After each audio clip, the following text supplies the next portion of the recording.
نماز تہجد کی اہمیت کا اندازہ اسی بات سے لگایا جا سکتا ہے کہ یہ وہ نماز ہے جس کی پڑھنے کا تب حکم دیا گیا تھا جب ابھی 5 وقت کی نمازیں بھی فرض نہیں ہوئی تھی، جب ابھی عبادات کا بھی حکم نہیں دیا گیا تھا۔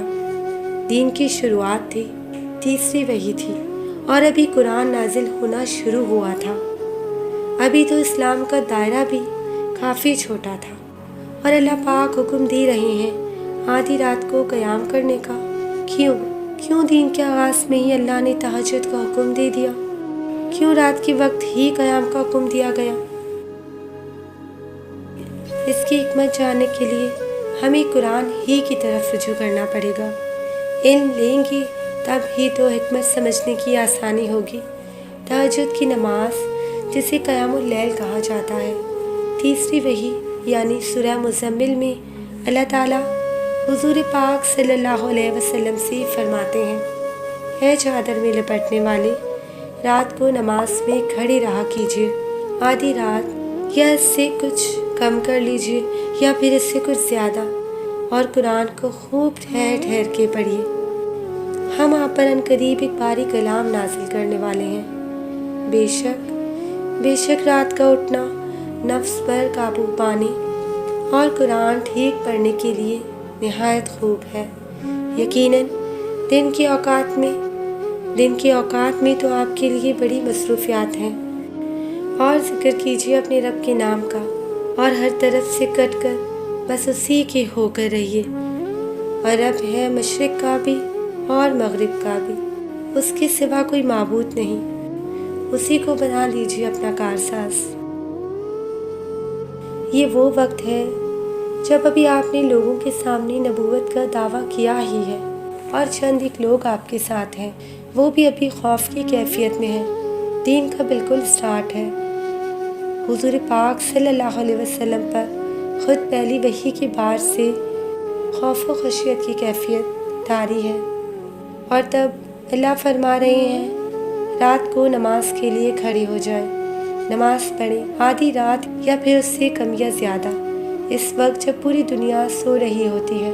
آپ نے اپنی نیند قربان کرنی ہے اور اللہ کے سامنے کھڑے ہو جانا ہے۔ دن کے وقت مشکلات ایک طرف، رات کو بھی آپ نے سونے کے بجائے اللہ کے حضور کھڑے ہو جانا ہے۔ پتہ ہے ان سب کا حکم کیوں دیا گیا؟ اللہ سے کنیکشن بنانے کے لیے۔ یہ وہ وقت تھا جب سب کچھ نیا اور ناآشنا تھا۔ اللہ سے کوئی ایسا رابطہ نہیں تھا کہ ڈائریکٹ اس پر توکل ہو جائے، اس سے مضبوط تعلق بن جائے۔ نہیں، ایسا نہیں تھا۔ اللہ سے توکل والا تعلق ابھی نہیں بنا تھا، اور اللہ کیوں یہاں اس تنہائی کی ملاقات کا حکم دے رہے ہیں؟ تعلق بنانے کے لیے، خوف اور ڈر کو دور کرنے کے لیے، توکل پیدا کرنے کے لیے۔ تو اللہ سبحانہ و تعالیٰ فرما رہے ہیں رات کی نماز میں قیام کریں آدھی رات۔ کیوں؟ تاکہ بتائیں اللہ کو وہ ساری مشکلات جو دین کو اپنانے میں، دین کے آغاز میں آپ کو پیش آ رہی ہیں۔ کیونکہ اگر یہ تعلق نہ بنتا تو کیا ہوتا؟ دین قائم رہ سکتا؟ جب تک کسی سے تعلق ہی نہیں ہوگا تو اس کی بات کیسے سن سکیں گے آپ؟ اور اگر سن بھی لیں گے تو وہ اجنبی پن کیسے دور ہوگا؟ اور اگر اس اجنبی پن کو دور نہ کیا تو پھر اس کے لیے قربانیاں، اور پھر ان قربانیوں کی بات ہی تو اللہ کی قربت ملنی تھی۔ جو قربت اللہ سے ملنی تھی وہ کیسے ملتی؟ یہ دو طرفہ اعتماد کا تعلق ہے کہ جس میں اللہ اپنے بندے کا خود پر اعتماد قائم کر رہے ہیں، اور ساتھ ہی اس بندے کا امتحان ہے کہ وہ اللہ کے اعتماد پر پورا اتر رہا ہے۔ اور پتہ ہے تہجد کیوں ضروری ہے؟ نفس کو کچلنے کے لیے، کیونکہ دین پر عمل کرنے کے لیے جو سب سے بڑی رکاوٹ آتی ہے وہ نفس ہوتا ہے۔ اور اللہ شروع سے ہی نفس کو قابو کرنے کا حکم کیوں دے رہے ہیں؟ کیونکہ ابھی اس کو لگام نہ ڈالی تو تعلق پھر نہیں بن سکے گا۔ اس میں ہمارے لیے پتہ ہے کیا حکم ہے؟ اگر آپ کو دین پر عمل کرنے میں مشکل پیش آ رہی ہے تو آپ تہجد پڑھنا شروع کر دیں۔ تہجد نفس کو کچل دے گی، اور پتہ ہے ایسے کچلے گی کہ آپ کو پتہ ہی نہیں چلے گا۔ آپ کو اس کے لیے کوئی تکلیف بھی نہیں برداشت کرنی پڑے گی۔ پتہ ہے وہ کیسے؟ جب آپ اس وقت نماز کے لیے اٹھیں گے، اپنی نیند قربان کریں گے، تو نفس تو یہیں قابو نہیں ہو رہا۔ پہلا سٹیپ تو آپ عبور کر آئے ہیں، اور پتہ ہے شروع میں آپ کو صرف اس نیند کے لیے قربانی دینی پڑے گی۔ آگے کی قربانیاں خود آسان ہو جائیں گی، اور جب نفس کچلے گا، روح تب ہی تو منظر عام پر آئے گی۔ اور روح کیا ہے؟ امر اللہ، یعنی وہ جس کی غذا صرف اللہ کا ذکر ہے، اس کے علاوہ اسے سکون نہیں ملتا۔ اور جب روح کو اللہ کا ذکر نہ ملے تو وہ مردہ ہو جاتی ہے۔ تو دین کا پہلا سٹیپ یہ ہے کہ اللہ آپ کی اس مردہ روح کو زندہ کرنا چاہتے ہیں، اور روح نفس کی حریف ہے۔ یہ دونوں ایک دوسرے کو کمپیٹ کر رہے ہیں، لیکن جیتے گا کون؟ جو طاقتور ہوگا۔ تو اللہ یہاں روح کو طاقتور کر رہے ہیں، اور سوچیں اگر روح طاقتور ہو گئی، یہ ایک دفعہ نفس کچل گیا، تو آگے جو قربانیاں ہوں گی وہ قربانیاں لگیں گی۔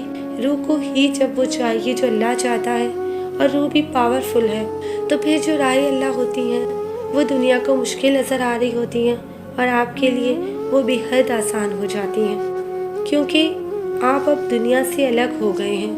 وہ دنیا جو نفس سے لڑ رہی ہے، آپ اس نفس کو کہیں پیچھے چھوڑ آئے ہیں۔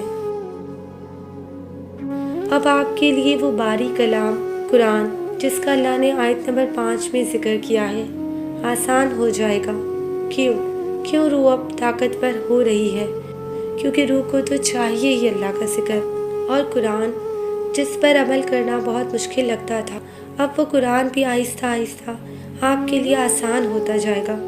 تو اگر آپ دین کی طرف مکمل طور پر آنا چاہتے ہیں اور دین پر ثابت قدم ہونا چاہتے ہیں، تو تہجد کو خود پر لازم کر لیں، تاکہ آپ کی روح پاورفل ہو اور وہ آسانی سے اللہ کے سارے احکام کی حکمت سمجھتی جائے، جس سے پھر اور زیادہ سے زیادہ اللہ کی باتیں سننے کا شوق پیدا ہو۔ کیونکہ روح کو دنیا نہیں چاہیے، نہ کھانا چاہیے، نہ پانی، نہ ہی دنیاوی کوئی خواہش، صرف اللہ کی رضا چاہیے۔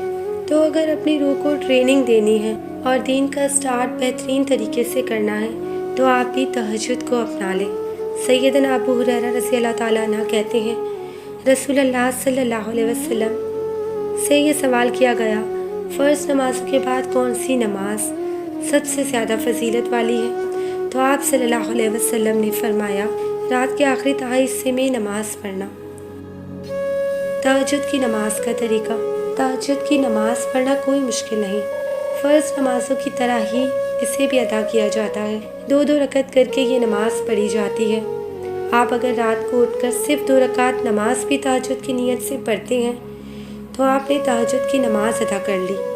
عبداللہ بن عمر رضی اللہ تعالیٰ عنہ نے فرمایا، ایک شخص نے دریافت کیا، یا رسول اللہ صلی اللہ علیہ وسلم، رات کی نماز کس طرح پڑھی جائے؟ آپ صلی اللہ علیہ وسلم نے فرمایا، 2 رکعت، اور جب طلوع صبح ہونے کا اندیشہ ہو تو 1 رکعت وتر پڑھ کر اپنی ساری نماز کو طاق بنا لے۔ تو آپ نے کیا کرنا ہے؟ رات کو سونے سے پہلے تہجد کی نماز کی نیت کر کے سونا ہے کہ آج تو آپ یہ نماز پڑھ کر ہی رہیں گے، پھر اللہ تعالیٰ سے دعا کرنی ہے، اور اس کے بعد الارم لگا کر سو جانا ہے۔ تہجد کی نماز کا وقت نصف رات گزر جانے کے بعد کا ہے، اور اگر آپ یہ نماز پڑھنا چاہتے ہیں تو آپ کیا کریں گے؟ آپ فجر کی نماز سے تقریباً 1 گھنٹہ پہلے کا الارم لگا لیں اور سو جائیں۔ یوں آپ تہجد بھی ادا کر لیں گے، اور بہت سے لوگ جن سے فجر کی نماز چھوٹ جاتی ہے، وہ بھی بآسانی پڑھی جا سکے گی۔ آپ تہجد کی نماز فجر کی نماز سے صرف 30 منٹ پہلے بھی پڑھ سکتے ہیں، آپ 15 منٹ پہلے بھی پڑھ سکتے ہیں۔ اور چونکہ وہ رات کا آخری پہر ہوتا ہے، تب اللہ زمین کے قریب ترین آسمان پر تشریف فرما ہوتے ہیں، اور اس انتظار میں ہوتے ہیں کہ کب میرا بندہ مجھ سے کوئی چیز طلب کرے اور میں اسے عطا کروں۔ یہ دعا کی قبولیت کا وقت ہوتا ہے۔ رسول اللہ صلی اللہ علیہ وسلم نے فرمایا کہ ہمارا پروردگار بلند و برکت والا ہے، اور ہر رات کو اس وقت آسمان و دنیا پر آتا ہے، اور جب رات کا آخری تہائی حصہ رہ جاتا ہے، وہ کہتا ہے کوئی مجھ سے دعا کرنے والا کہ میں اس کی دعا قبول کروں؟ کوئی مجھ سے مانگنے والا کہ میں اسے دوں؟ کوئی مجھ سے بخشش طلب کرنے والا اور میں اسے بخش دوں؟ اور پتہ ہے کیوں؟ کیونکہ یہی وہ وقت ہے جب اللہ انسان سے اپنا مضبوط تعلق قائم کرتا ہے، ایک انسان جو نیند قربان کر کے صرف اس اللہ کی رضا حاصل کرنے کے لیے اٹھا ہے، جو نظر بھی نہیں آتا، تو اللہ پھر اس بندے کی تمام دعائیں بھی قبول فرماتا ہے۔ اللہ بتانا چاہتا ہے جو بندے اس کے غیب کا یقین رکھتے ہیں، پھر وہ بھی غیب کے ذریعے ان کی دعائیں قبول فرماتا ہے۔ ان لوگوں کی دعائیں ایسے قبول ہونے لگتی ہیں جن راستوں کا انہیں گمان تک نہیں ہوتا۔ تہجد اللہ سے تعلق مضبوط کرنے کا اور ایک نہ ٹوٹنے والا تعلق بنانے کا سب سے آسان طریقہ ہے۔ وہی تعلق ہے، اگر آپ کو کچھ چاہیے، کوئی مشکل پیش آ رہی ہے، آپ نے اپنے دوست جس سے تعلق قائم کر لیا ہے اسے بتانا ہے، اور وہ دوست جس کے لیے آپ اتنی قربانیاں دے کر آئے ہیں، وہ آپ کی فرمائش یا آپ کی خواہش جھٹلائے گا، جبکہ وہ اس کی قدرت بھی رکھتا ہے۔ وہ کہتا ہے کہ اے دوست، تمہیں کوئی بھی پریشانی ہے میں تمہارے ساتھ ہوں، کوئی بھی پریشانی ہو مجھے کال کر لینا، ایک ملاقات کے لیے اکیلے آ جانا، جہاں صرف تم ہو اور میں ہوں، جہاں اور کوئی نہ ہو، صرف تمہاری اور میری بات ہو، مجھے بتا دینا کیا مشکل آ رہی ہے، تمہارا راز راز ہی رہے گا اور کوئی بھی مسئلہ فوراً حل ہو جائے گا۔ اگر کوئی مشکل میں صرف یہ کہہ دے کہ don't worry I am with you, چاہے وہ مسئلہ حل کر سکتا ہے یا نہیں، لیکن ہماری آدھی مشکل تو وہیں ختم نہیں ہو جاتی۔ تو اس اللہ کا سوچے جو واقعی مشکلات ختم کرنے پر قدرت بھی رکھتا ہے۔ بتائیں پھر کب ملنے جا رہے ہیں اپنے اللہ سے، کب اس سے اعتماد والا تعلق قائم کر رہے ہیں؟ اللہم صلی علی محمد وعلی آل محمد واصحاب محمد اجمعین الی یوم الدین، آمین۔